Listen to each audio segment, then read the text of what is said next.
Good evening and welcome to Estuary TV News. I'm Hugh Riches, sitting in for Emma tonight. Research in Barton adds to the record of the town's contribution and sacrifice 100 years after the start of the Great War.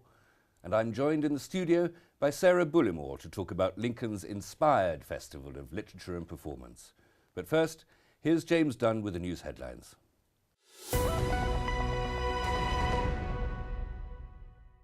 Hello, in the headlines today, police are forced to think outside the box to tackle two dangerous dogs in Immingham, and the game for phones which tackles diseases, virtually that is. Immingham police have imposed their first dog control order to deal with two Staffordshire Bull Terriers that have terrorised the Reedmere estate. The dogs have bitten two people, inflicting what police described as nasty injuries, chased a number of other animals and even killed one cat. But police say people were too scared to give evidence against the well-known owners Carl Wright and Josh Sheen of Hadley Road. So they've now imposed a dog control order, which means they must be on a leash and muzzled at all times in a public place, or they can be taken away and destroyed, and the owners prosecuted. But police say if the order's to work, people must tell them if they see the owners breaching it. Right, there's reports from members of the public that these two dogs were out of control. They were worrying people, they were biting people, they were causing injury, and they were also chasing small animals, and on one occasion a cat was even killed. The situation was, in my view, was getting out of control. Each individual case was dealt with on its own merits, but a lot of the witnesses didn't want to get involved with any type of prosecution or giving evidence. And the reason for that was they were too scared to give evidence in an open court in relation to the owners of the dog. After the events roll on and time goes on and we look at the amount of incidents we've had, we realise something needs to be done. So we decided to have a look at a control order. Sports facilities in Louth are set for major improvements to realise the dream of their late chairman, thanks to a £50,000 grant from Sports England. Louth Athletics Club is to get a new all-weather 8-lane running track and will install facilities for long jump, discus and shot put. And Louth Old Boys Football Club will get a much-needed new pitch. Chairman Sue Murphin said the new running track was always the dream of Peter Geeson, who was chairman for many years but sadly died 3 years ago. Charles Johnston from Sports England said it's great to see Louth join the long list of clubs to benefit from the fund aimed at improving grassroots sport. A Hull man was taken for medical examination by police after stopping his car, which had just 3 tyres, in the middle of the Humber Bridge, then standing in the carriageway and threatening motorists. It's not known how long the 29-year-old had been driving with 3 tyres before he stopped his Peugeot 306, got out and stood in the middle of the road, causing traffic to come to a complete standstill at around 10 p.m. on Sunday. He reportedly jumped onto the bonnet of the car, then laid across the roof, threatening to smash the sunroof. Police took him to Hull Royal Infirmary for a medical examination before he was taken back into custody to be questioned when he was fit for interview.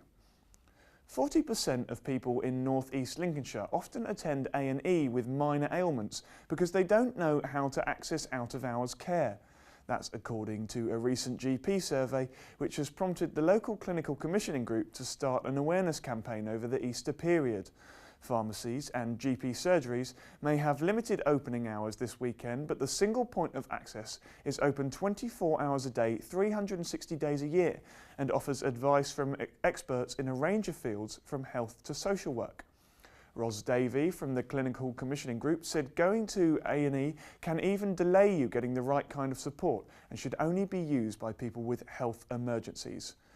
You can call the single access point on 01472 256 256. And finally, ever wondered what it's like to be a white blood cell roaming through the body and fighting viruses?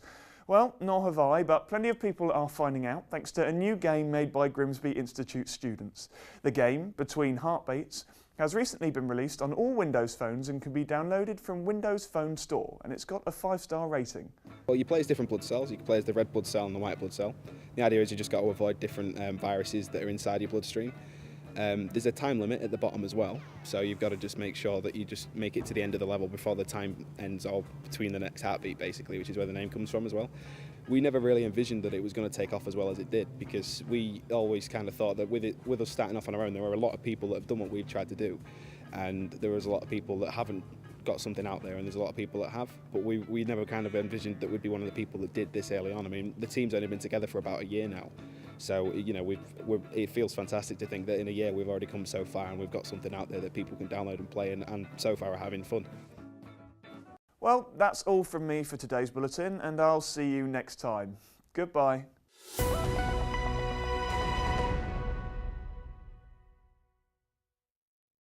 A century after the start of hostilities in the trenches, thousands of soldiers still lie buried anonymously.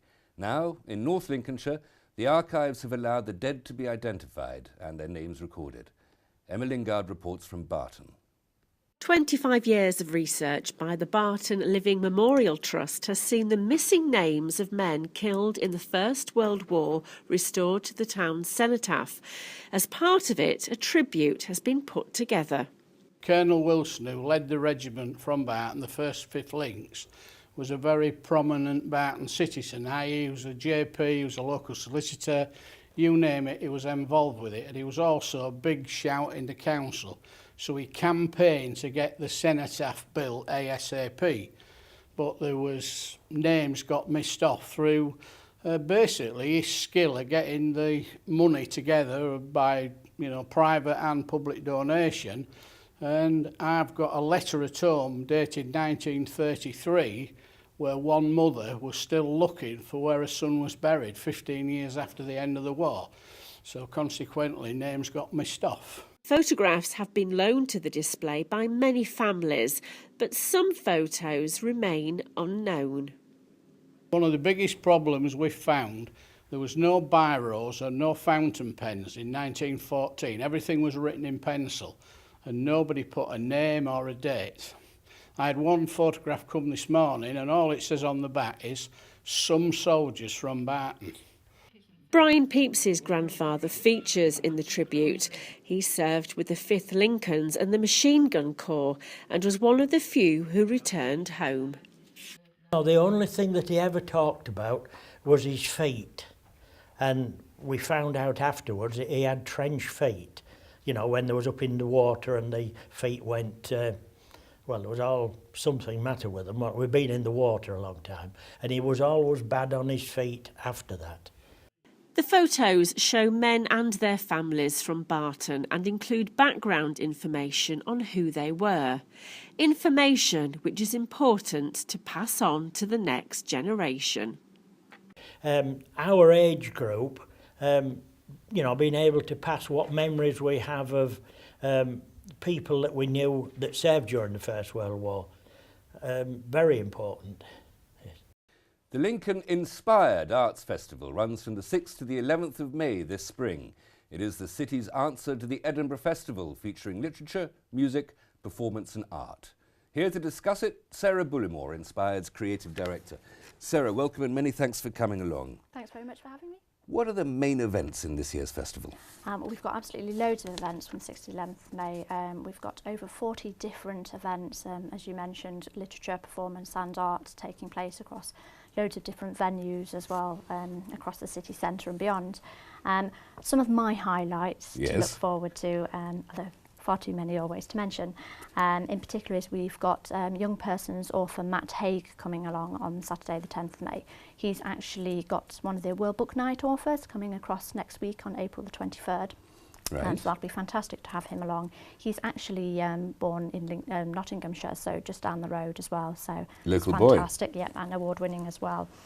We've got our main highlight, of course, though, is the internationally bestseller Jasper Fforde, who's here by popular demand because he was the one author last year on all the audience evaluations who everyone said they wanted to see. And what does he write? What's his métier? He does quite a few different series. So he does nursery crime series and lots of kind of crime with a bit of comedy in there as well. So they're really, really beautiful, lovely book covers as well if you get a chance to have a look at them. They're fantastic. And he's just started a young person series, the Dragon Slayer series as well. And you have, you're spread across the whole of the city of Lincoln. You've got several venues. Where's the festival happening? We have, yes. The hub of the festival is at the Lincoln Driller Hall Arts Centre. And then basically what we aim to do is that we work with any venues that want to work with us basically each year. So whether that's cafes, pubs, hotels, absolutely anyone who wants to be part of the festival can be. So for example, working with Lincolnshire Showground, who are going to be hosting our big breakfast tweet-up. Breakfast tweet-up? Yes, breakfast tweet-up, where we've got a panel of different authors talking about what inspires you about Lincolnshire, where are the hidden gems, what do we love about this, this wonderful county. And we're inviting people. People can come along and take part in the live debate, but they can also join in following Lincoln Inspired hashtag as well on the morning as well, and join in with the online conversation. You've mentioned writers who write specifically for children. You have a few other more adult writers coming in as well. We do, yes. Simon Scarrow is one that caught my eye. He is, yes. Simon is one of our patrons. When we first launched Lincoln Inspired in 2013, what we really wanted to do, we've been working with quite a few publishers and authors for many, many years on other festivals.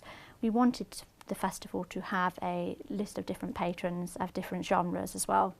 So we've got Simon Scarrow, who's our kind of fiction patron. He writes about Romans, doesn't he? Yes, he does, yeah, historical fiction. Lots of legions and emperors and things like that. Yes, definitely. We've got quite a lot of that going on, along with the Vikings as well, of course. Fair enough. And how do people get involved? How can people take part? There's lots of different ways. The best thing to do is either to keep an eye out for one of these brochures, which are going to be distributed across Lincolnshire and beyond at the moment, but also really go to the website, which is www.lincolninspired.co.uk. You can download a brochure from there. It gives you all the information. We've got lots of free events, but we've also got lots of ticketed ones, but quite accessible as well, because we keep that there on purpose. It's quite a new event, isn't it, the Inspired Festival? It is, yes. It's only a year old? Yes, this is about to be our second festival, so we're very much in our infancy at the moment. What started it? How did it come about? It was something because I've been involved in festivals for many, many years, and what I was finding was that lots of people that I've worked with, venues, schools, artists, lots of partners and community groups as well. I was going to events and they were all saying to me, there should be a festival in May, you used to do something, why isn't there something like this on the cards? And so really we kind of, group of us got together and thought, yeah, we'll do it. And what sort of numbers did you get last year? We had about 6,000 people who attended 60 events over 6 days, I think. So that's absolutely it was fantastic. Yeah, it was brilliant. And how many events are there this year, just very quickly? I think there's roughly about the same amount. So. And you're looking for, less. well, let's hope it's even more people this year. Oh yes, definitely. Thank you very much, Sarah. Now, sports news. Hull City will face Arsenal in their first ever FA Cup final after beating Sheffield United 5-3 at Wembley on Sunday. It wasn't easy. They went behind twice to their League One opponents. But before Wembley, they faced the Gunners at the KC in their next league game this Sunday. Scunthorpe are back to the top of League Two after a 2-2 draw against mid-table Bury, extending their unbeaten run to 26 games. Grimsby Town secured their playoff place in the Skrill Premier with a 2-1 victory against Chester. They host Halifax at Blundell Park tonight. Danny Rowe was Lincoln's hero as they came from behind to win 2-1 away at Salisbury. Ryan Kendall scored for North Ferriby United as they drew 1-1 at Altrincham. They're now 3 points behind leaders AFC Telford in the Conference North. Cleethorpes Town are now 5 points clear at the top of Northern Counties Division 1. Chris Funnell scored his 5th goal in 5 games, helping them to a 2-0 victory over Clipston. Meanwhile, Grimsby Borough lost 4-2 at home to Pontefract Colliers. Louth Town drew 1-1 with Dronfield Town thanks to Lee Croft's 78th minute equaliser. Goole drew 2-2 with Mickletover Sports. And in the final fixture of the rugby season, Nottingham Modern beat Grimsby 22-7. In Midlands 3, Cleethorpes won 16-0 at Kayworth in Midlands 4, and finally Market Raisin and Louth beat Mansfield First 43-16. And that's all for today's show. Don't forget that if you have any stories, you can get in touch by calling us on 01472 315561 or by email, Facebook or Twitter. But for now, goodbye.